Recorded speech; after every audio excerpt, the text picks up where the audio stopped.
Pero lo que quería compartir con vosotros es que nos encontramos realmente en tiempos disruptivos. Una de las cosas que caracteriza al mundo en el que nos ha tocado vivir es que es un mundo disruptivo, lleno de cambios disruptivos. Dicen que un cambio disruptivo es aquel cambio que tú no puedes anticipar y que no puedes prever, y por lo tanto genera un montón de incertidumbre. Todos recordamos la pandemia. Yo todavía recuerdo perfectamente dónde estaba, tengo la fotografía mental de cuando el gobierno de nuestro país anunció que al día siguiente todos íbamos a estar confinados sine die, sin saber hasta cuándo, en nuestros hogares porque había la pandemia. Yo recuerdo perfectamente que en aquella época, como no había claridad acerca de qué era, cómo se transmitía, etcétera, etcétera, recuerdo hablando con mi esposa, los dos tenemos ya más de 60 años, y hablando sobre la posibilidad de morir, ¿verdad? Y que habría una posibilidad real de que muriéramos. Las personas morían en aquella época por centenares y semanalmente por miles de personas. Nadie sabía cómo se podía manejar esto. Y todavía hoy estamos viviendo las consecuencias de ese cambio disruptivo que fue la pandemia. Consecuencias económicas, consecuencias sanitarias, consecuencias en el ámbito de la salud mental. Es un increíble problema la salud mental en nuestro país. El número de suicidios, especialmente entre la población joven, se ha disparado como consecuencia de la pandemia. La principal causa de muerte entre los jóvenes de mi país es el suicidio. Y si bien no todo es consecuencia de la pandemia, entendemos que la pandemia aceleró o eclosionó esta realidad. Bien, cuando parecía que nos estábamos recuperando de la pandemia, aparece la guerra de Crimea. A ustedes les queda muy lejos, pero sin duda ustedes van a estar viviendo también las consecuencias de la guerra de Crimea. Cuanto más cerca estás, más lo vives. En nuestro caso, lo hemos vivido en el aumento de los precios de la energía. La energía se ha disparado, pero el precio de la luz, el precio de la gasolina, en algunos casos se ha duplicado y triplicado. Los alemanes van a pasar un frío terrible con mucha probabilidad este invierno. Nosotros estamos contentos porque vivimos en el Mediterráneo y por lo tanto nuestro clima es más saludable, pero yo ya estoy mirando los catálogos de ropa interior térmica, porque me parece que este invierno no vamos a tener la posibilidad de encender la calefacción con tanta frecuencia como lo hacíamos anteriormente, porque es inasumible el precio de la energía. Esto está generando en nuestro país un nuevo tipo de pobreza. Pobreza de personas que todas las dos parejas, las dos personas en la familia trabajan y sin embargo no pueden llegar a final de mes y no pueden cubrir sus facturas.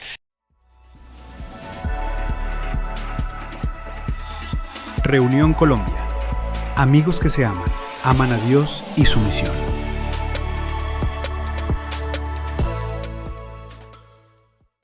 Realmente nos encontramos en una situación que es dramática, pero los futurólogos, no aquellos que usan una bola de cristal, sino aquellos que realmente estudian las tendencias, nos dicen que nos vamos a tener que ir acostumbrando más y más y más a vivir en un mundo disruptivo, en un mundo donde habrán cambios y donde estos cambios no los vamos a poder anticipar y eso va a generar una gran volatilidad y va a generar una gran incertidumbre. Hasta aquí todos estamos de acuerdo, porque lo estamos viviendo y lo estamos experimentando. No sé si aquí ha llegado las noticias acerca de la epidemia de la viruela del mico o del mono, como le llaman, allá le llaman del mico, no sé por qué, pero bueno, algunos dicen que es una de las muchas pandemias que vamos a estar viviendo durante los próximos años. Los especialistas en este mundo, los que tratan de estudiar el mundo disruptivo, han llegado a la conclusión de que cuando hay una situación de disrupción, lo más importante para poder sobrevivir a nivel personal, pero sobre todo a nivel organizacional, es poder tener mucha claridad en la misión. Es decir, la misión de las empresas, la misión de las compañías, la misión de las organizaciones. Dicho de otra manera, la razón de ser es lo que va a permitir poder navegar en un mundo que está cambiando constantemente. Si me permitís que utilice una ilustración, imaginaos el desierto. Hay desiertos especialmente en la zona de África donde el paisaje de dunas cambia constantemente. Por lo tanto, los accidentes geográficos no te sirven como punto de referencia para orientarte. No te puedes orientar porque hay accidentes geográficos que te dan referencia. Consecuentemente, ¿qué es lo único que puedes utilizar? La brújula, porque la brújula siempre te marcará el norte. Y aunque haya cambiado el entorno, aunque haya cambiado el paisaje, la brújula siempre te dará ese punto de referencia para poderte orientar. Entonces, los estudiosos de este mundo VUCA, algunos de vosotros tal vez habéis oído hablar del mundo VUCA, que es un acrónimo para hablar de volatilidad, incerteza, complejidad y ambigüedad. Los estudiosos de este mundo VUCA dicen que lo más importante es tener claridad en la misión. Tener claridad en la razón de ser de tu organización, la razón de ser de tu empresa, la razón de ser de ese conjunto de personas que están bajo un proyecto común. ¿Me estoy sabiendo explicar con la suficiente claridad? Porque como el paisaje va a ir cambiando, como el entorno va a ir cambiando, como las circunstancias van a ir cambiando, nos vamos a encontrar con una increíble desorientación y a lo único que vamos a poder apelar es a la misión, a nuestra razón de ser. Y en base a esta razón de ser, nosotros nos podremos reorganizar y nos podremos orientar, porque la misión nos permitirá ver a través de la niebla, nos permitirá ver a través de la confusión, nos permitirá ver a través de la incerteza y nos permitirá ver a través de la volatilidad. ¿Tiene sentido? Por eso, una de las cosas que me gustaría preguntaros, y me gustaría que lo pudierais discutir en grupos pequeños para que lo hagamos más participativo, os podéis poner en grupos de 3 o 4 como queráis. Me gustaría que pudierais durante unos minutos preguntaros cuál es la misión de la Iglesia. Porque si en tiempos de incerteza, en tiempos de disrupción, en tiempos VUCA, en tiempos de volatilidad, lo importante es tener claridad en la misión, mi pregunta sería, ¿cuál es la misión de la Iglesia? ¿Cuál es la razón de ser de la Iglesia? ¿Ustedes para qué existen? ¿O ustedes por qué existen? Porque si no hay claridad en la misión, todo lo demás va a ser confusión.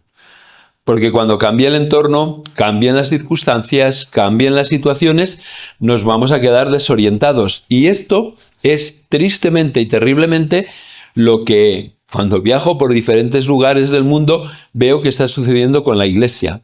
La falta de claridad en la misión ha hecho que la pandemia y los siguientes cambios disruptivos que se van produciendo dejen a la Iglesia descolocada.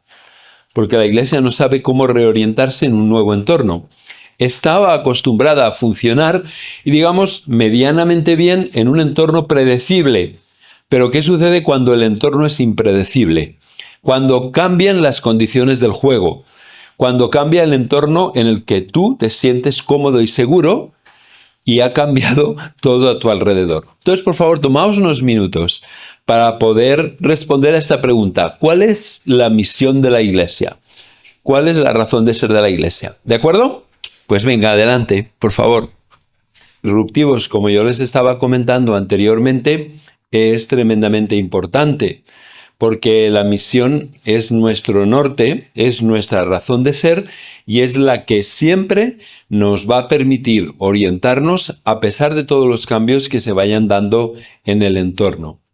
Hay una frase, les he pedido que no utilicemos la presentación porque quiero ir improvisando y cambiando algunas cosas, pero hay una frase que parece un juego de palabras y no lo es y es tremendamente importante. Y es que la misión tiene una iglesia y no la iglesia tiene una misión. Piensen un momento. La misión tiene una iglesia. no es la Iglesia la que tiene una misión. Es decir, Dios tiene un plan y tiene un propósito. Y ese propósito es establecer el reino de Dios en la tierra, una nueva creación, una nueva humanidad. Y para llevar a cabo ese propósito, lo que hace es que establece la Iglesia. Pero el centro realmente no es la Iglesia. El centro es la misión. Y la Iglesia tiene sentido y la Iglesia tiene valor en la medida en que está siendo fiel a esa misión. Si la Iglesia pierde de vista la misión y no se centra en la misión, la Iglesia ha perdido total y completamente su razón de ser. Porque debido a que hay una misión, la missio Dei, como dicen los teólogos, Dios establece la Iglesia para que a través de la Iglesia esta misión se pueda llevar a cabo. Es decir, ustedes, reunión, existen, tienen razón de ser precisamente porque existe una misión. El resto, el amor, el cariño, el compañerismo, la fraternidad, son subproductos que se generan como consecuencia de la misión. En el mundo de la misión se dice lo siguiente: la misión siempre genera comunidad, pero la comunidad rara vez genera misión. ¿Qué quiere decir? Que muchas personas lo que buscan, y muchas personas abandonan las iglesias porque quieren comunidad, ¿verdad? Porque quieren un tipo de comunidad diferente, quieren experimentar y vivir algo diferente. Pero cuando la iglesia se construye alrededor de la comunidad, la experiencia dice que rara vez genera misión. Pero cuando la comunidad, cuando la iglesia se organiza y se estructura alrededor de la misión, de manera natural fluye la comunidad. ¿Me estoy sabiendo explicar con la suficiente claridad? Entonces, algo que he visto en mi larga experiencia de años y años de trabajar con iglesias, de trabajar con grupos y trabajar con organizaciones, es que hay que escoger muy bien tus compañeros de viaje. Si tus compañeros de viaje no están enfocados en la misión, entonces van a convertirse en un lastre, porque lo que buscan no es misión, buscan comunidad. Pero si tus compañeros de viaje están enfocados en la misión, eso va a crear un compañerismo y una comunidad muy especial. Tiene sentido lo que trato de compartir con vosotros y no tenéis que estar de acuerdo conmigo. Lo que yo os hablo evidentemente no es palabra de Dios, es lo que yo entiendo de mi acercamiento a las Escrituras. Entonces, por eso es tan importante entender la razón de ser de la Iglesia. Y la razón de ser de la Iglesia es llevar a cabo la missio Dei o la misión de Dios. A mí me gustaría compartiros dos lecciones que aprendemos de dos ámbitos muy diferentes. Una la vamos a aprender del mundo de la biología y la otra del mundo de las Fuerzas Armadas. Parece contradictorio, ¿verdad? Aprender acerca de la misión de Dios, de las Fuerzas Armadas y del mundo de la biología. Dejadme que empiece, en primer lugar, hablando desde el punto de vista de la biología. La Iglesia siempre en el Nuevo Testamento es definida como un ser vivo, ¿verdad? Se nos habla de un cuerpo, se nos habla de una familia, se nos habla de un pueblo, y cuando se nos habla de un edificio, se nos dice que es un edificio que está compuesto de piedras vivas.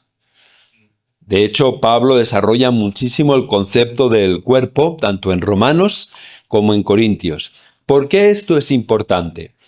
Esto es tremendamente importante porque cuando nos acercamos a las dinámicas de la Iglesia, no nos hemos de acercar a las dinámicas de la Iglesia como si la Iglesia fuera una organización, porque no se rige por esas leyes, sino que nos hemos de acercar a la Iglesia como un organismo vivo y por lo tanto las leyes que rigen la vida de los organismos vivos nos ayudarán a entender la dinámica de la Iglesia.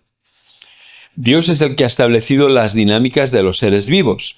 Consecuentemente, cuando la ciencia nos ayuda a entender el funcionamiento de los seres vivos, son conocimientos que han sido establecidos por el propio Dios.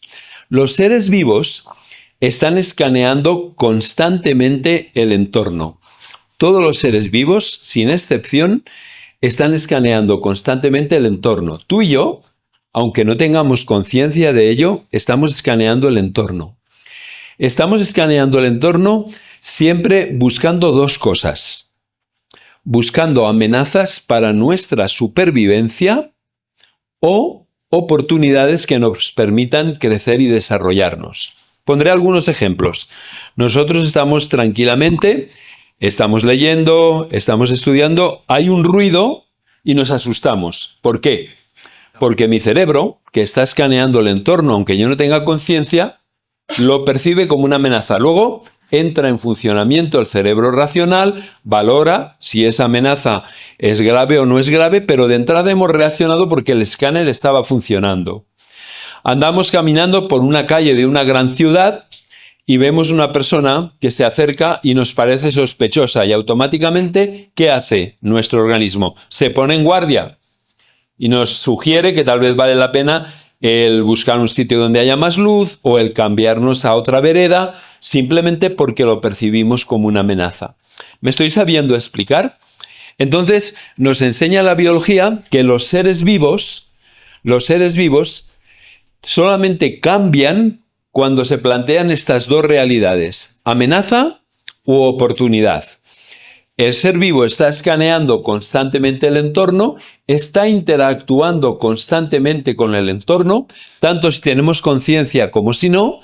Es lo que en biología se llama el feedback positivo, y cuando se detecta una oportunidad o se detecta una amenaza, el organismo se pone en guardia. Si esa amenaza o esa oportunidad se mantiene, se genera una disonancia y por lo tanto obliga a ese ser vivo a que tenga que cambiar. ¿Hasta aquí me he sabido explicar? ¿Tiene sentido? Es decir, yo estoy escaneando el entorno, detecto algo que puede ser una amenaza, puede ser una oportunidad, me pongo en alerta, pero si eso persiste, se genera una disonancia y si esta disonancia persiste, me obliga a cambiar. Me obliga a cambiar para protegerme de esa amenaza o me obliga a cambiar para poder aprovechar esa oportunidad. Y los estudiosos de la biología nos enseñan que para poder llevar a cabo eso, los seres vivos utilizan lo que se llama el mecanismo de autorreferencia. Esto responde a una pregunta muy importante. ¿Cómo cambio sin perder mi identidad? ¿Cómo cambio sin perder mi identidad? ¿He de cambiar porque hay una amenaza o he de cambiar porque hay una oportunidad? Pero no quiero perder mi identidad. Y para no perder mi identidad, utiliza lo que se llama el mecanismo de autorreferencia. Dicho de otra manera, utiliza su ADN. Preserva el ADN y el ADN es el que le permite evolucionar, el que le permite transformarse, el que le permite cambiar para afrontar esa oportunidad o para defenderse de esa amenaza. Me estoy sabiendo explicar, de tal manera que cuando tú observas desde fuera ese organismo vivo puede ser total, completa y absolutamente diferente en su forma.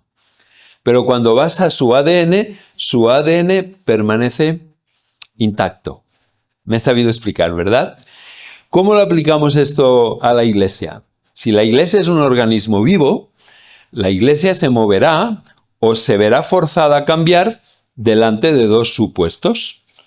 Hay una amenaza o hay una oportunidad. Entonces, delante de esa amenaza y esa oportunidad, nos vemos forzados y nos vemos obligados a cambiar porque somos seres vivos, porque es nuestra naturaleza. Pero, ¿cómo cambiamos sin perder nuestra identidad? Haciendo referencia a nuestro ADN. Nuestro ADN ha de ser ese punto de referencia que nos permita cambiar tanto como sea necesario en el exterior, sin que hayamos perdido para nada nuestra identidad. Si lo aplicamos a la Iglesia, nuestra identidad y nuestro ADN es la misión. Por lo tanto, la misión es la que nos va a orientar, la misión es la que nos va a dar las referencias para poder determinar qué es lo que debemos dejar, qué es lo que debemos mantener y qué es lo que debemos de incorporar para hacer frente a esta amenaza o para aprovecharnos de esta oportunidad. A que tiene una lógica aplastante. Entonces, fíjense que el gran reto de toda comunidad local, cuando nos encontramos en tiempos disruptivos, que nos van a forzar, nos guste o no nos guste, a cambiar, el gran reto es cuál es nuestro ADN. Entonces, el problema de algunas comunidades, por la experiencia que yo tengo viajando por diferentes lugares, es que algunas comunidades se definen su identidad o su ADN por lo que hacen y no por lo que son. Definen su identidad por el hecho de tener templos, definen su identidad por el hecho de tener personas pagadas a tiempo completo, definen su identidad por las estructuras, los estatutos, los programas y los procesos que han establecido. Y como eso es lo que define su identidad, ¿qué sucede? Esa identidad no es lo suficientemente flexible para poder cambiar cuando nos encontramos en tiempos disruptivos. Porque todo eso que ha sido bueno, que ha sido útil, que ha sido provechoso en un momento determinado, que era un medio para conseguir un fin, se ha convertido en un fin en sí mismo. Y por lo tanto, les impide y es un obstáculo para poder cambiar. ¿Me estoy sabiendo explicar, dando retroalimentación con la suficiente claridad? Entonces, por ejemplo, yo soy bautista y la semana pasada, justo ahora hace una semana, estaba en la convención de la Unión Evangélica Bautista Española. Nuestro ADN nos impide cambiar. La manera en que hemos identificado nuestro ADN es precisamente lo que no nos va a permitir poder aprovechar las oportunidades o defendernos de las amenazas.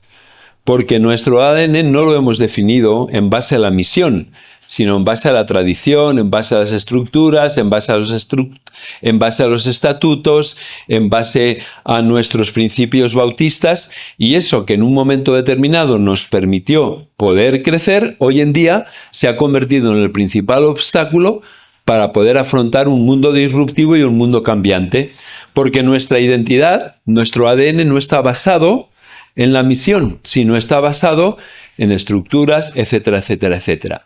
Yo no estoy diciendo que tener templos sea malo, ni estoy diciendo que sea malo tener personas a tiempo completo pagadas, es mi caso, ¿verdad? No estoy diciendo que tener procesos sea malo y no sea importante, para nada estoy diciendo que esto sea malo, pero estoy diciendo que esto nunca puede ser nuestra identidad. Porque si esta es nuestra identidad, entonces esto mismo es lo que nos va a impedir el poder evolucionar, el poder adaptarnos con agilidad y con flexibilidad a un mundo que está cambiando constantemente. Pero si ustedes como iglesia o como comunidad se definen y definen su ADN por la misión, entonces cuando el entorno cambie, la única pregunta que ustedes tienen que hacerse es ¿cómo podemos llevar a cabo la misión en un entorno cambiante? Su identidad se mantiene intacta. Lo único que tiene que hacerse es la pregunta.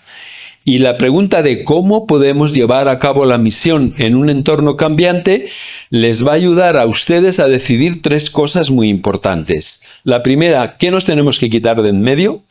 Porque nos molesta, porque nos estorba, porque es un lastre para poder llevar a cabo la misión. ¿Qué es lo que debemos de mantener? Porque es parte del ADN y porque es necesario para llevar a cabo la misión. Y después, ¿qué es lo que debemos de incorporar para poder llevar a cabo la misión de una forma efectiva? Pero eso nos permite generar y desarrollar, si ustedes me permiten, organizaciones que sean tremendamente ágiles y tremendamente flexibles. Porque todo organismo, la iglesia es un organismo, necesita una organización que sustente la vida. Pero la organización está al servicio del organismo y no el organismo para justificar la existencia de la organización. Por lo tanto, cuando tú te basas en tu ADN, eso te permite construir organizaciones que son ágiles y flexibles, que es lo que en el mundo de la empresa hoy en día se está dando. Organizaciones que tienen la flexibilidad de adaptarse constantemente. Charles Darwin, la bestia negra de muchos cristianos conservadores, decía que los que sobreviven en el futuro no son ni los más fuertes, ni los más grandes, ni los más numerosos, sino aquellos que tienen la capacidad de adaptarse con mayor rapidez. Entonces, del mundo de los seres vivos, de la biología, aprendemos algo muy importante para la Iglesia: la importancia de tener un ADN perfectamente definido, tener nuestra misión claramente definida, porque esto nos va a permitir una capacidad de reinvención sin límites, tanto como sea necesario, tanto como cambie el entorno. Teniendo la referencia y el norte de la misión, nos podemos reinventar no una, sino 100 veces o 1000 veces. ¿Por qué? Porque la misión está clara y lo único que tenemos que tener es el claro discernimiento de cómo es el mejor momento o la mejor manera de llevar a cabo esa misión, y estoy convencido de que en esto el Espíritu Santo nos ayuda. Déjenme que ponga 2 ejemplos, uno personal y uno profesional. En el mes de febrero del año 2019, ese año que todos recordaremos, ¿verdad? Yo estaba regresando de Chile. En mes de febrero regresaba de Chile de un encuentro internacional. Mi agenda de viajes estaba como a un año de vista llena, ¿verdad? Tenía compromisos ya agendados a un año vista, que es como habitualmente mi agenda funcionaba. Pero en el mes de marzo, como yo les estaba comentando, el gobierno decreta que todos nos hemos de confinar. 2019. No, a nosotros... No, nosotros agarró en el 2019. Ellos fueron los primeros que Europa fue el primer lugar. Si ustedes pensaban que no les iba a llegar, pero les llegó como ladrón en la noche. No te preocupes, Andrés. A tu edad es normal no tener claridad, con respecto a las fechas. No te preocupes. Bueno, yo no sé cuándo ustedes pasaron la pandemia. Nosotros la pasamos en el 19. Ahora me haces dudar. Era el 19. Mira que hacerme dudar de mis convicciones. Bueno, es igual. El año que fuera. El asunto es que nos confinan y se cancelan, van cayendo todos, absolutamente todos los compromisos van cayendo. Los países se cierran, los aviones ya no vuelven a volar, nadie sabe lo que va a suceder. Yo tengo una misión muy clara, una misión personal muy clara. Mi misión es de ayudar a las personas y a las organizaciones a desarrollar todo su potencial. Creo que este es el llamado de Dios para mí, mi misión personal. Entonces, ¿qué hago yo? Si ahora ya no puedo viajar. Bueno, mi misión está intacta. Entonces, la pregunta que yo me hago es, ¿de qué manera puedo llevar a cabo la misión ahora que no se puede viajar? Pues vamos al mundo digital, ¿verdad? En 15 días... Yo recuerdo que ya estaba haciendo programas de cómo manejar las emociones en un tiempo de pandemia. Luego empezamos a hacer cursos en línea, empezamos a hacer formaciones en línea. Es decir, la misión nos permitió reinventarnos. Pero si yo hubiera dicho, mi misión es hacer formaciones presenciales en los diferentes lugares de América Latina, eso hubiera sido imposible. No me hubiera podido reinventar. ¿Por qué? Porque mi misión estaba definida por procesos, no estaba definida por mi razón de ser, sino por cómo hacía las cosas. Entonces, automáticamente se volvía imposible el poder llevar a cabo la misión. De ahí la importancia de definir cuál es la misión. Un ejemplo profesional es la escuela de negocios en la que yo doy clases, que pertenece a una de las universidades de Barcelona. En una semana convertimos, no os estoy exagerando, como 40 maestrías y grados en formación en línea. En una semana. Fue un esfuerzo titánico, pero nuevamente, cuando la misión está clara, formar estudiantes y darles las competencias para que puedan triunfar en el mundo de los negocios, te puedes reinventar. Las escuelas estaban cerradas. Los alumnos ni siquiera se podían mover de sus casas, ¿verdad? Muchos alumnos que tenían que llegar de países extranjeros no podían llegar. Pero como teníamos la misión clara, ¿qué es lo que pudimos hacer? Reinventarnos. ¿Tiene sentido? Entonces, para la Iglesia es tremendamente importante el tener claridad acerca de su misión. Ahora me gustaría que este mismo ejemplo, uy, qué ruido hace esto, este mismo ejemplo lo pudiera ilustrar, pero de un mundo completamente diferente, que es el mundo de las Fuerzas Armadas. En el mundo de las Fuerzas Armadas tienen dos frases que para mí son tremendamente potentes y nos pueden ayudar muchísimo para nosotros, para cómo hacer iglesia en el mundo contemporáneo en el que estamos. En el mundo militar hay una frase que se llama la intención del comandante. La intención del comandante. Los militares son conscientes de que el mundo en el que vivimos es un mundo que también es un mundo disruptivo y que está cambiando constantemente. Entonces, la manera de liderar es teniendo claramente establecida cuál es la intención del comandante. Déjenme que trate de explicarme. Imagínense que yo soy el comandante y yo les digo, nuestro objetivo, señores, es tomar aquella colina. ¿De acuerdo? Ese es el objetivo. Pero en el momento en que comience la batalla, cada uno de ustedes va a tener que interpretar el terreno, porque no son ustedes los únicos. Hay un enemigo que va a hacer todo lo posible para que ustedes no tomen la colina.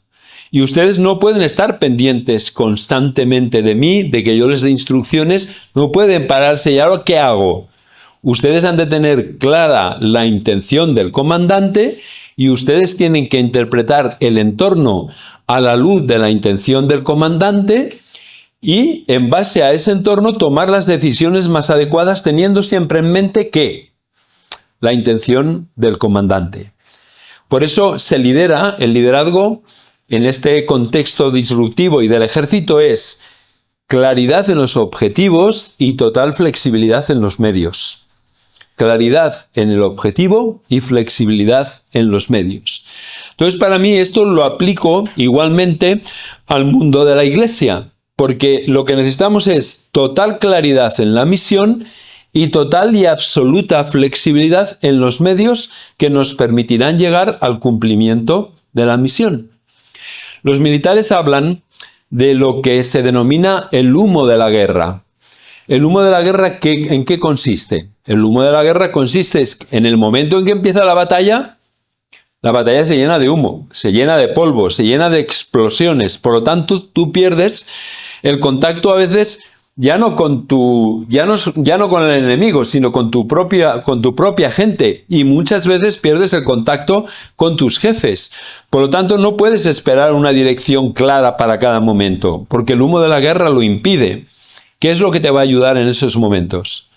La intención del comandante. ¿Hace sentido? Tú tienes clara la intención del comandante y el comandante te va a decir, muchachos, pavílate.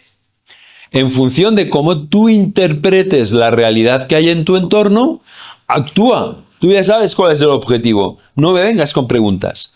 Actúa con total autoridad y total autonomía a la luz del objetivo. Creo que esto nos ayuda a nosotros tremendamente también como iglesia. Cuando yo tengo claridad en la misión, tengo total flexibilidad. Tengo total flexibilidad en los medios. Tengo que preguntarme cuáles son los medios más adecuados para llevar a cabo la misión en este momento. ¿A cuántos de ustedes les suena el nombre de Trafalgar? ¿De qué les suena? La batalla de Trafalgar. A algunos les suena de Trafalgar Square en Londres, ¿verdad? En la plaza de Trafalgar Square que viene por la batalla de Trafalgar. La batalla de Trafalgar se dio a finales del siglo XVIII entre las flotas combinadas de España y Francia contra la flota británica que estaba dirigida por el almirante Nelson. el almirante Nelson, que allí falleció como consecuencia de la batalla, pero tuvo una gigantesca victoria. Fíjense, dos estrategias muy diferentes. La flota combinada hispano-francesa era dirigida por un almirante francés, por eso perdimos, ¿verdad? Sin ninguna duda. ¿Qué se puede esperar de un francés, no? Pero bueno, esa es mi interpretación. La flota hispano-francesa estaba comandada por un almirante francés. Pero el almirante francés dijo lo siguiente: aquí nadie mueve un barco sin mi autorización. Aquí no se mueve nadie. Cualquier movimiento tiene que ser autorizado por la nave almirante o la nave capitana. ¿De acuerdo? Fabuloso. Cuando empieza el humo de la guerra, en aquella época que no había radios, en aquella época que la comunicación era por medio de banderas, ¿qué sucede? Que nadie podía hacer absolutamente nada porque las órdenes eran claras y las órdenes eran precisas. No se mueve nadie sin la autorización del almirante francés, todo se ha dicho, ¿no? El almirante Nelson lo plantea de una forma total y completamente diferente. El almirante Nelson reúne a sus capitanes y les dice: el objetivo es atravesar la línea hispano-francesa, porque los barcos se colocaban uno detrás de otro, pero en horizontal, ¿verdad? Para que cuando vinieran los otros, poderles disparar. Entonces, todos allí colocaditos en línea. El almirante inglés dice: el objetivo, la intención del comandante, es romper la línea hispano-francesa. Cuando ustedes la hayan roto, que cada uno actúe según su criterio. Qué increíble diferencia, ¿no? Intención del comandante clara y luego ustedes tienen que interpretar la realidad. Claro, nos dieron de todas, ¿no? Es decir, entre los barcos que perdimos y los que capturamos, con razón hay Trafalgar Square y hay el monumento al almirante Nelson. El único consuelo es que murió allí, pero realmente fue una derrota terrible, ¿no? Pero Dios lo tenga en su gloria. Pero o en el infierno, ¿no? Depende. Pero ¿me sé explicar la diferencia? ¿Ven ustedes la diferencia? No es difícil ver que muchas de nuestras iglesias están organizadas con el modelo hispano-francés. Aquí nadie se mueve sin mi permiso. Yo tengo que autorizar desde la marca que vamos a utilizar de café hasta el sermón, hasta cualquier pequeño detalle en la vida de la iglesia. Frente a un liderazgo que dice: tenemos claro la misión, cada uno de ustedes vive en un entorno diferente, pregúntense, hablemos juntos de cómo podemos llevar a cabo la misión, pero la intención del comandante está clara. Hasta aquí tiene sentido. Entonces vemos dos lecciones, una que viene del mundo de la biología. Cuando el ADN está claro, yo me puedo reinventar tantas veces como sea necesario para defenderme de las amenazas o de las oportunidades, y del mundo del ejército, que nos dice la intención del comandante en el humo de la guerra: claridad en el objetivo y total flexibilidad en los medios. Cada uno de ustedes actúe en función del territorio, en función del entorno, en función de lo que su discernimiento les hace ver delante de esta situación. Bueno, yo he hablado mucho hasta ahora. Ahora tengo una segunda parte, ¿no? Pero que es la más interesante, como dicen, ¿no? O no, a una secuela. Pero lo que quería compartir con ustedes es el hecho de que si tenemos claro nuestro ADN, son infinitas las posibilidades de reinventarnos. Porque lo que hoy parece novedoso, mañana es obsoleto. Lo que hoy parece el último grito, mañana se puede convertir en algo totalmente fuera de lugar y fuera de contexto. Y nosotros, los cristianos, tenemos una terrible propensión a confundir la forma con el fondo. Me explicaré. El fondo sería, por poner un ejemplo, el fondo sería sentarse. La forma sería una silla, pero también una banca. También sirve para sentarse las escaleras. Puede servirse el piso, puede servir un sofá. Es decir, para llevar a cabo una función hay multitud de formas. ¿Tiene sentido? De la misma manera que para transportarnos La función sería transportarnos de un lugar a otro. Podemos ir en avión, podemos ir en carro, podemos ir en bicicleta. Es decir, son formas al servicio de la función. Pero ¿qué sucede? Que con el paso del tiempo, la tendencia es que la forma y la función se confundan. Y con el paso del tiempo, lo que sucede es que la forma desplaza la función y se sacraliza. Déjenme que ponga un ejemplo. La escuela dominical, que es algo tan querido y tan estimado por los bautistas. La escuela dominical nace no para la enseñanza de la Biblia, sino para favorecer la escolarización de niños que en la Inglaterra de la época industrial no tenían la posibilidad de acceso a la educación. Después se convierte en una manera de enseñar la Biblia, y ustedes saben que en las iglesias bautistas, como la mía, desde niños hasta adultos, todo el mundo pasa por este proceso. En una reunión de diáconos de mi iglesia, cuando yo era pastor, uno de los diáconos, cuando estábamos planteando que desapareciera la escuela dominical, uno de los diáconos dice: yo no puedo percibir una iglesia bautista sin escuela dominical. Es decir, la forma ha llegado un momento en que ya ha suplantado a la función. Mi respuesta fue: yo no puedo entender una iglesia bautista sin formación bíblica, pero la escuela dominical es simplemente una manera de llevar a cabo un fondo, que es una función, en este caso la formación bíblica. Otro ejemplo similar es que la iglesia que yo pastoreaba, todos los alrededores de la iglesia se convirtieron en zonas peatonales. Por lo tanto, no se podía estacionar. ¿Qué sucedía? Que tú llegabas a la reunión de oración y no encontrabas estacionamiento, te frustrabas y te tenías que volver a tu casa. Entonces planteamos: vamos a quitar la reunión de oración, que nació en los años 50, cuando la gente salía de la casa, salía del trabajo, no tenía nada más que hacer y se iba a la reunión de oración. Nuevamente, hubiera sido más fácil cambiar el canon de la Escritura que cambiar la reunión de oración del día jueves en la tarde. ¿Por qué? Porque la forma se come a la función. Se come a la función. Nuevamente, no podemos entender una iglesia sin oración, pero podemos entender perfectamente una iglesia sin reunión de oración en un día determinado y a una hora determinada. ¿Tiene sentido? Entonces, cuando el ADN está claro, nos preserva de este terrible peligro de que las formas acaben sustituyendo a la función. Lo que ustedes están haciendo en estos momentos como iglesia, como comunidad, es novedoso, pero ustedes están a un paso de convertirse en obsoletos. A un solo paso. A un solo paso. ¿Por qué? Porque si no es la misión, a la luz de la misión que ustedes hacen o dejan de hacer, entonces lo que hoy es novedoso, en un mundo que cambia de manera acelerada, en que todo es tremendamente volátil, se convierte en obsoleto muy rápidamente. Como yo les decía, trabajo en una escuela de negocios, doy clases sobre liderazgo y sobre equipos, y muchas organizaciones hoy en día ya no hacen planificación a 1 o a 2 años.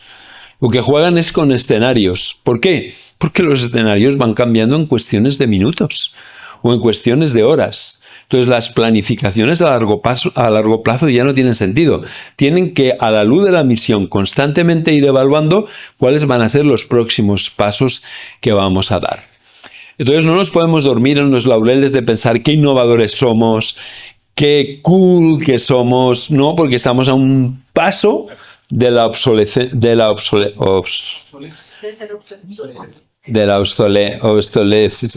Eso. Es eso. De la obscenidad. Estamos a un paso de la obscenidad absoluta, ¿no? Bueno, ¿por qué no abrimos un poco de diálogo? ¿Qué les hace pensar? ¿Qué les sugiere? ¿Qué trae a su mente esto? ¿Cómo les puede ayudar a construir iglesia? Hablen un poco ustedes. Por eso fíjense que es tremendamente importante siempre tener claro el ADN. Pero vayamos a un ejemplo bíblico. El apóstol Pablo dice: yo, para ganar a los judíos, me hago judío. Para ganar a los gentiles, me hago gentil. Pero el propósito está claro. Llevar a cabo la misión. Para llevar a cabo la misión me transformo y si me tengo que hacer travesti, me hago travesti. Porque tengo muy clara la misión y entiendo que la adaptación no es una adaptación de los principios ni del ADN. Es una adaptación de la metodología para llegar al cumplimiento de la misión. Por eso estoy de acuerdo contigo en la importancia de que tu ADN esté claro, ¿verdad? Solamente alguien como Pablo, es decir, ¿por qué Pablo es escogido para llevar a cabo el ministerio a los gentiles? Ninguno de los otros apóstoles era capaz. Pedro necesita una revelación especial para entrar en casa de un gentil. Y además entra por la puerta grande. Vosotros sabéis qué asqueroso es para un judío entrar en casa de un gentil. Es una manera, digamos, muy políticamente correcta de entrar en casa de alguien a quien le vas a predicar el evangelio, ¿no? Pero él necesita una revelación especial para poder entrar en casa de un gentil. Ninguno de los apóstoles tuvo un ministerio entre los gentiles. Pablo era el que tenía la flexibilidad mental, siendo judío de judíos, fariseo hasta la médula, de la tribu de Benjamín, que aprendió con Gamaliel. Él es el que tenía la capacidad de adaptarse sin perder el ADN. Si me permitís, esa piruleta mental y espiritual solo la puede hacer alguien que tiene tremendamente claro el ADN. Solamente un evangélico, yo soy evangélico de pedigrí. Muchos de ustedes no. Yo soy de la tribu de los bautistas de cuarta generación. Afortunadamente no circuncidado al 8º día, ¿verdad? Pero me pregunto si me hubieran circuncidado, si mi vida sexual habría sido más. Pero bueno, este es otro tema diferente. Pero el punto es que, precisamente porque yo vengo de una cuarta generación de pastores bautistas y creo que soy evangélico hasta la médula, creo que esto me da una increíble capacidad para entender cuál es el ADN y cómo flexibilizarlo, ¿verdad? Aunque entiendo que para algunos de mis compañeros de ministerio yo soy un heterodoxo y soy una persona rayana con la herejía, ¿verdad? ¿Por qué? Porque confunden forma y función, porque confunden los medios con los fines. Pero totalmente de acuerdo contigo que lo que nos permite cambiar y no adaptarnos necesariamente, sino adaptarnos para la misión, es precisamente la claridad en nuestro ADN. Pero, sí. Hay que tener muy claro cuál es esa misión. Claro, eso es lo que vamos a hablar en la segunda parte. ¿Cuál es la misión? La misión es que toda la humanidad se pueda convertir en bautista y puedan ser bautizados, ¿no?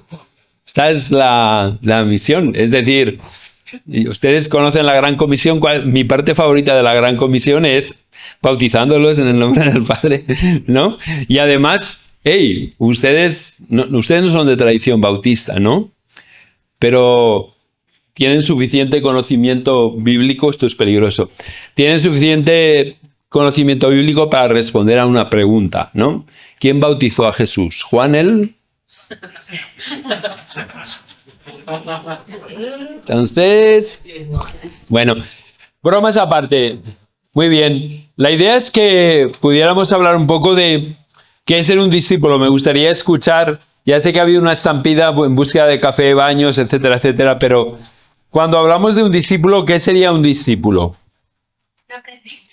Un aprendiz. Un discípulo sería un aprendiz. ¿Qué más? Un seguidor. Un discípulo sería un seguidor, un aprendiz. ¿Qué más? Alguien que imita. Fijaos, seguidor, aprendiz, imitador. ¿Qué más? Eso mismo, pero con un objetivo. Eso mismo con un objetivo. Interesante, ¿no? ¿Cuál sería el objetivo? La misión. Cumplir la misión. Entonces, un cambio de vida. Los postulados de su maestro. El discípulo es el seguidor de unos postulados de un maestro y está dispuesto a aplicarlos en su vida. Qué bien habla, ¿eh? Habla con autoridad. Bien, entonces, ¿qué más? ¿Qué más ideas vienen? Por aquí. ¿Tenéis al...? ¿Por dónde? Sí, aquí. que tiene una relación de intimidad con su maestro. El que tiene una relación de intimidad con su maestro. Yo tengo que reconocer que yo siempre he entendido el discipulado como lo entendéis vosotros, ¿verdad? Es decir, un seguidor de Jesús, un imitador de Jesús, el que trata de parecerse a Jesús, etcétera, etcétera. Un paraguán. Ahora tradúcemelo del país al castellano.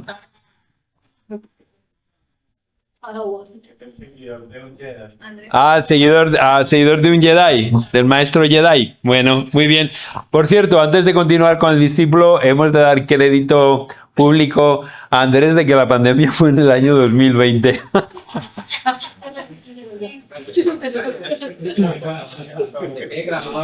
Que quede grabado en los anales de la Iglesia, en el año 2020, en el año 2020 del reinado de Andrés Rincón, ¿verdad? Hubo una pandemia cuando en el futuro se lean el libro de Rincón. Era el reinado del rey Andrés y en el tercer año hubo una pandemia que asoló la tierra, ¿no? Bueno, damos crédito pues a Andrés. Qué gusto tener la razón, ¿verdad?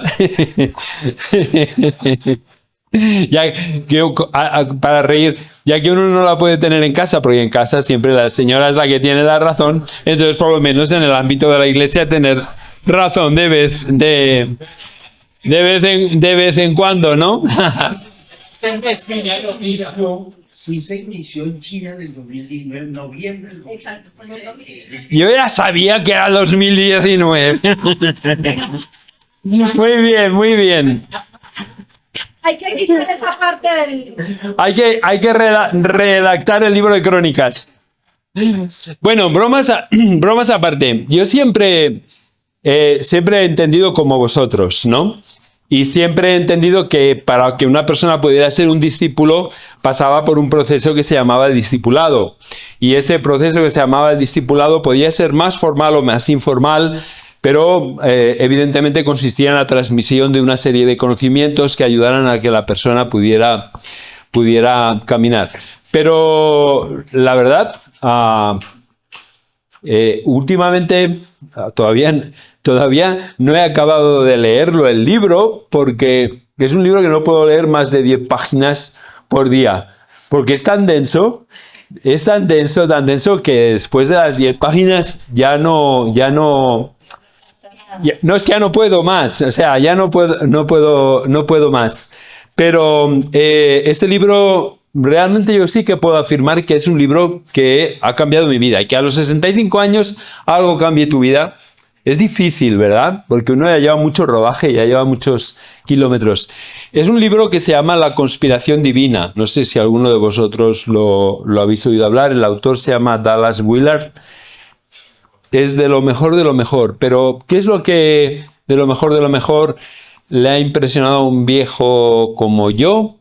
Me ha impresionado algo tan sencillo como que él dice que ser discípulo es el proceso de aprender a cómo Jesús viviría la vida si fuera yo. Y es difícil hasta expresarlo en palabras. Es decir, si Jesús fuera Félix Ortiz, ¿cómo viviría? ¿Cómo sería la relación con su esposa? ¿Cómo sería la relación con sus hijos? ¿Cómo trabajaría Félix si Jesús viviera en mí? Si fuera, me hago entender, ¿no? O sea, si Jesús fuera Félix Ortiz, ¿cómo serían sus relaciones interpersonales? ¿Cómo sería su actitud hacia el dinero? ¿Su actitud hacia el tiempo? ¿Su actitud hacia la pobreza? ¿Su actitud hacia la política?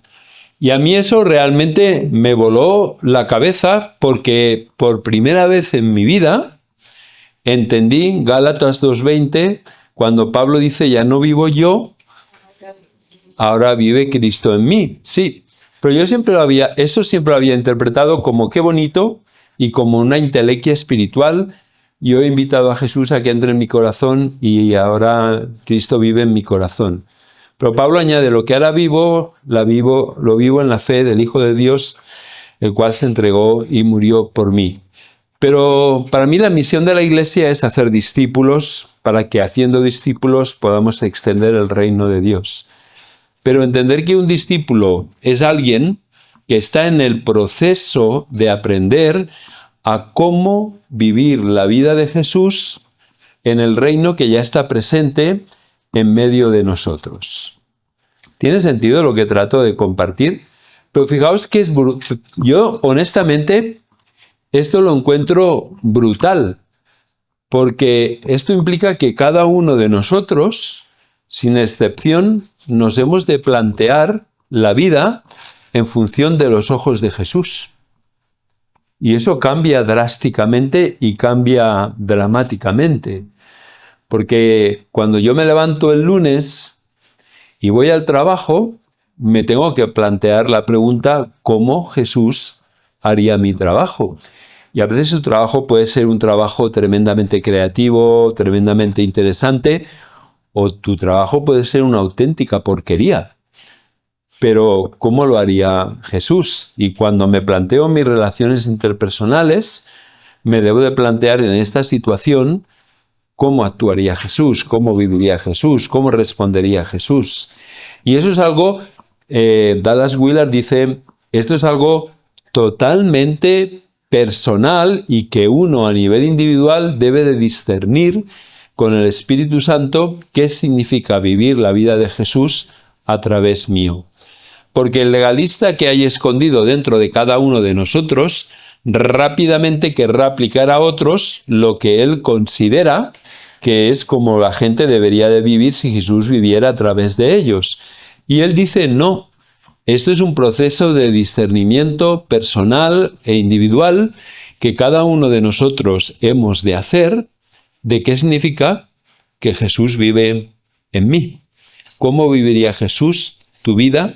¿Cómo viviría Jesús mi vida? ¿Hace sentido? A mí me parece una verdad brutalmente poderosa para transformar y para cambiar nuestras vidas. Imagínense ustedes que imagínense ustedes que cada día, cuando nos levantamos, yo desde que empecé a entender este concepto, lo hago. Cada día cuando me levanto, de manera intencional, yo le pido a Jesús que me ayude a discernir cómo Él viviría mi vida. Y empiezo el día de manera intencional, tratando, ¿no? Y estos días cuando estaba preparando los temas que quería compartir con ustedes en Colombia, y los que he compartido estos días atrás, los que todavía me quedan por compartir, cuando lo estaba preparando, mi pregunta era, y mi oración a Jesús era, ¿tú qué les dirías a esta gente? Si tú fueras yo, ¿qué les dirías, no? ¿Cómo te acercarías a esta situación? ¿Cómo te acercarías a este tema? ¿Qué es lo que tú les dirías a ellos, no? Pero para mí realmente es tremendamente importante comenzar el día de manera consciente e intencional, pidiéndole a Jesús que me ayude a discernir cómo Él actuaría en cada una de las situaciones y en cada una de las interacciones que voy a llevar a cabo a lo largo del día. Y al terminar el día, otra de las cosas que de forma intencional he incorporado ha sido el mirar mi vida en retrospectiva y poder ver si realmente en el día de hoy he vivido como Jesús hubiera vivido si Jesús fuera Félix Ortiz. Entonces el discipulado se convierte no en la transmisión de una serie de información que tiene su sentido y es válido, sino el discipulado se convierte en el proceso de ir a las Escrituras para discernir y aprender cómo vivir la vida de Jesús en el reino que ya está presente en medio de nosotros. ¿Me he sabido explicar con la suficiente claridad? Entonces imagínense ustedes si los miles de creyentes que probablemente hay en Colombia, o en Armenia, o los millones de cristianos que hay en Colombia y en todo el mundo, nos levantáramos de manera intencional y proactiva con esta actitud, ¿no? Hoy voy a la misión. Ir a la misión es vivir la vida que Jesús viviría si fuera yo. En el trabajo, en los estudios, en el cuidado de mi mamá que está con Alzheimer, en el cuidado de mis hijos, de mis nietos, en todas y en cada una de las dimensiones de mi vida. ¿Hace sentido para ustedes? Entonces, fíjense que lo que haríamos es que extenderíamos el aspecto sagrado de la vida a todas y a cada una de las dimensiones de nuestro diario vivir. Muchos de nosotros pasamos cantidades de horas en el trabajo y hemos desconectado total y completamente nuestro trabajo de la fe. No hemos planteado cómo Jesús haría y llevaría a cabo mi trabajo si fuera yo. Y a mí me da la impresión, es una impresión personal, me da la impresión de que una de las razones por las que estamos perdiendo a las nuevas generaciones es porque no les hemos ofrecido un modelo de vida que valga la pena vivir. Es decir, si la vida cristiana es mantener una estructura caduca y vacía, yo honestamente entiendo que los jóvenes y las nuevas generaciones no quieran realmente comprometerse con esto. Pero comprometerse con extender el reino de Dios viviendo la vida de Jesús en mí, a mí me parece que es algo que vale la pena realmente. Entonces, para mí el gran reto sería, fíjense ustedes, yo les lanzo dos retos, ¿no? El primer reto sería el levantarse cada día con esta actitud de ayudarme a pedirle al Señor que nos ayude a vivir ese tipo de vida y acabar el día a la luz del Salmo 139, versículos 23 y 24 del Examíname, oh Dios, ¿cómo he vivido hoy mi vida? Porque una vida no examinada es una vida que no puede ser rectificada. Entonces necesitamos examinar nuestra vida. Y el segundo reto que yo les animaría, que en oración y en discernimiento ustedes pudieran hacer una lista y en esa lista pudieran hacer lo siguiente. Si Jesús fuera Félix Ortiz, ¿qué cosas haría que no está haciendo? Y si Jesús fuera Félix Ortiz, ¿qué cosas dejaría de hacer que estoy haciendo? Es algo personal y en discernimiento, ¿verdad? Si Jesús fuera Félix Ortiz, ¿qué cosas está haciendo Félix Ortiz que no debería de seguir haciendo? ¿Y qué cosas debería de comenzar a hacer que no estoy haciendo? Y yo les animaría, y esto simplemente es un ánimo, es que cuando ustedes se reúnan los domingos, recuerden lo que dice el libro de Hebreos de estimularnos mutuamente al amor y a las buenas obras, y que ustedes públicamente se pudieran animar unos a otros con este compromiso, ¿no? Y tal vez dedicar un pequeño tiempo antes de comenzar el culto, esto es pura sugerencia, sin ningún apego, a poder evaluar cómo hemos vivido esta semana. ¿Ha vivido Jesús su vida a través mío? ¿Cómo ha ido la semana? ¿Qué tenemos que cambiar? ¿Qué tenemos que rectificar? Porque estos pequeños rituales, si cada domingo, los vamos intencionalmente repitiendo, esto va calando en nuestra manera de ver y de entender, ¿no? Y nos podemos juntar y al juntarnos dedicar un tiempo, como ustedes lo quieran expresar, eso ya es una cuestión de forma. Lo importante es el fondo, estimulándonos mutuamente. Y qué bonito sería despedirnos diciendo que el Señor les bendiga y que el Señor les permita que Jesús viva a través de ustedes a lo largo de esta semana, ¿no? Entonces, para mí, realmente ha sido súper bueno en mi vida este aspecto de descubrir que ser discípulo es simplemente esto, ¿no? El proceso en que aprendo y discierno lo que significa que Jesús viva su vida en mí, en el reino que ya está presente en medio de nosotros. Todo lo demás, pues nos ayudará evidentemente a compartir las Escrituras, ver el ejemplo de Jesús, ver en las Escrituras qué cosas nos animan, qué cosas debemos de evitar, pero aterrizamos el discipulado en la vida cotidiana, desde que nos levantamos hasta que nos acostamos.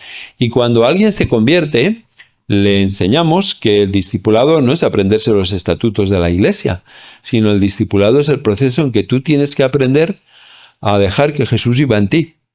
Y eso va a significar cambios en las relaciones interpersonales, en las actitudes, en las motivaciones, en los compromisos, en las lealtades, etcétera, etcétera. Pero no hacia la Iglesia, sino hacia la vida de Cristo viviendo en nosotros.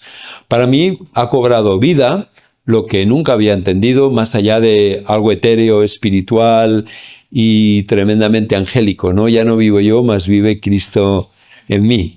Pero esto me ha ayudado mucho a aterrizarlo. Yo he agarrado y llevo este anillo, no sé si algunos lo habéis visto.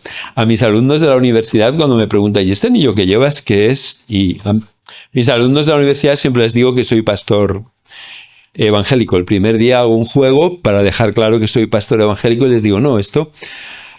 el domingo, cuando uno es pastor en mi iglesia, le dan este anillo, que es el anillo de poder, como en El Señor de los Anillos. Es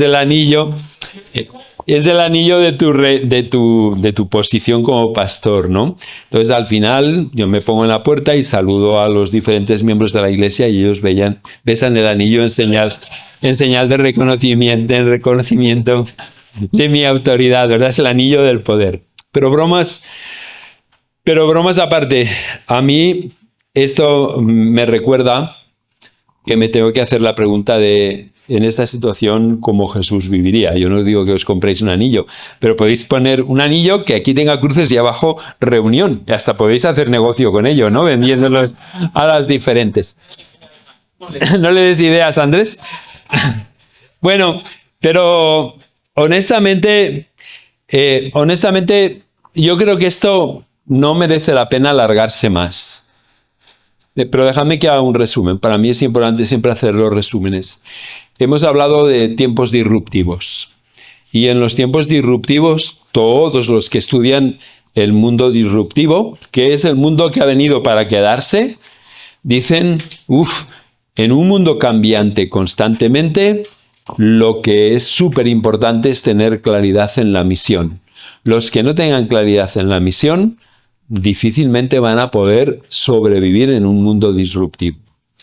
Entonces hemos hablado de como iglesia, cómo podemos nosotros identificar cuál es nuestra misión. Hemos visto que los seres vivos cambian y se transforman utilizando la misión, su ADN, como mecanismo de autorreferencia, ¿recordáis? Y hemos visto que en el mundo militar lo que prima es la intención del comandante, porque cuando hay el humo de la guerra, lo único que tenemos seguro es cuál es la intención del comandante y esto nos da flexibilidad a la hora de acercarnos a la consecución del objetivo.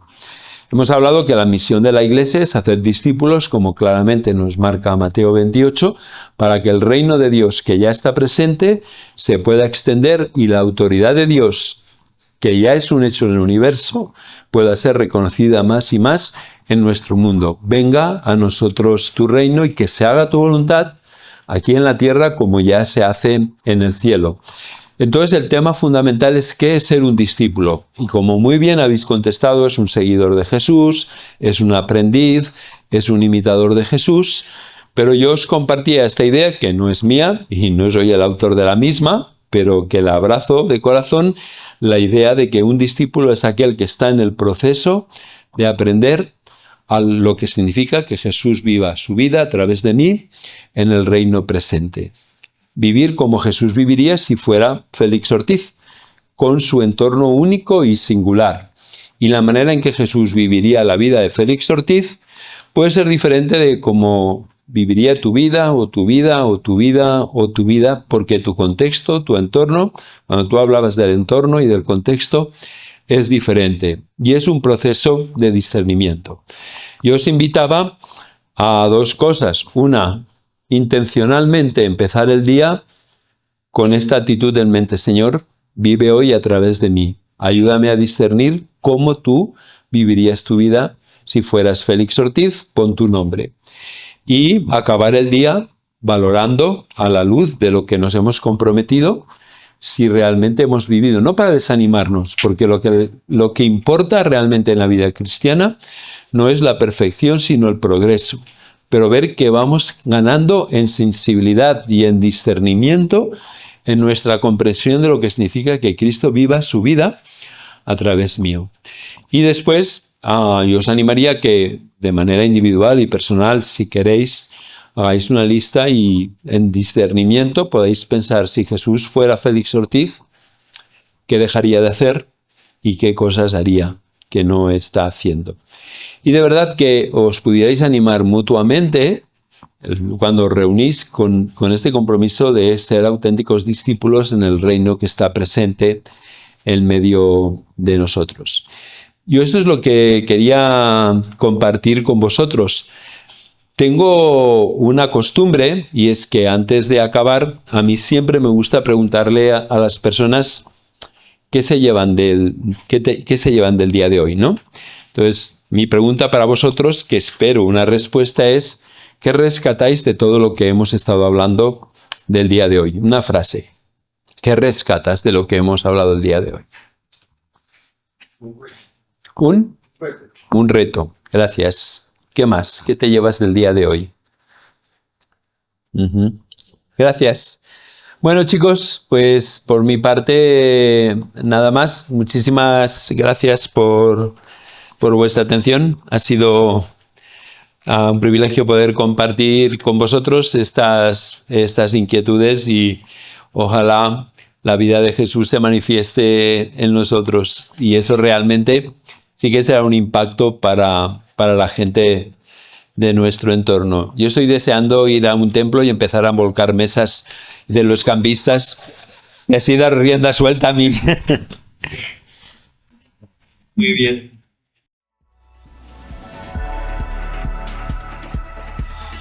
Reunión Colombia.